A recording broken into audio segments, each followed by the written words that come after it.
Beloved, when a spouse is unfaithful,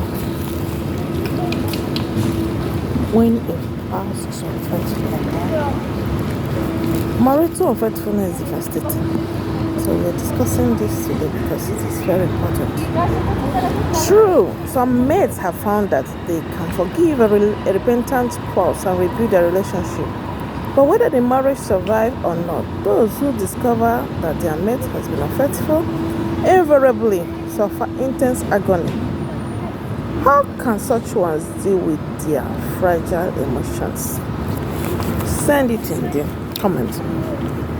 We are trying to learn, trying to advise each other.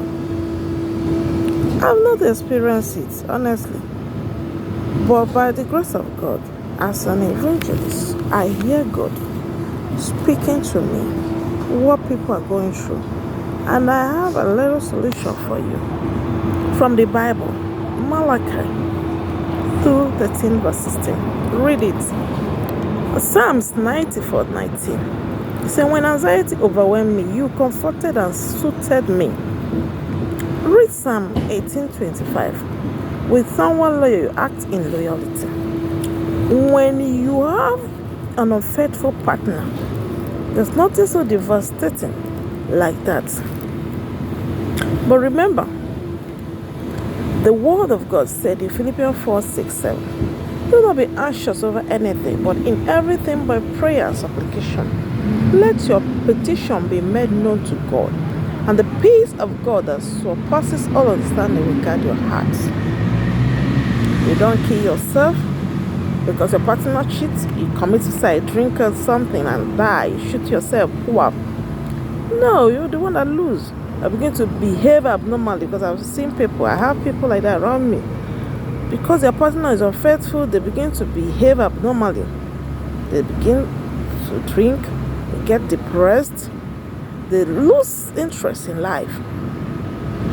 They hate everyone around them.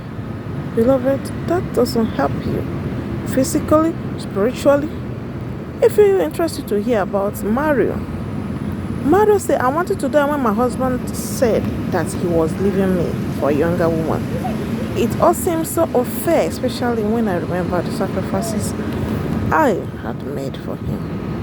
Another man said, when my wife suddenly left me, it seemed that something died inside me.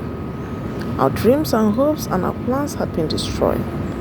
There were days when I thought I was free from anxiety, only to find myself back in the depth of despair. We'll continue because this is a short clip. We will continue. This is very important. When your partner is unfaithful, your anchor is in God. Don't lose hope. There is something God is going to do for you. In our next broadcast, I will tell you. Number 1, gather yourself. Refuse to allow it to overwhelm you. Till I come your way, I love you, Sister Christ Saviour.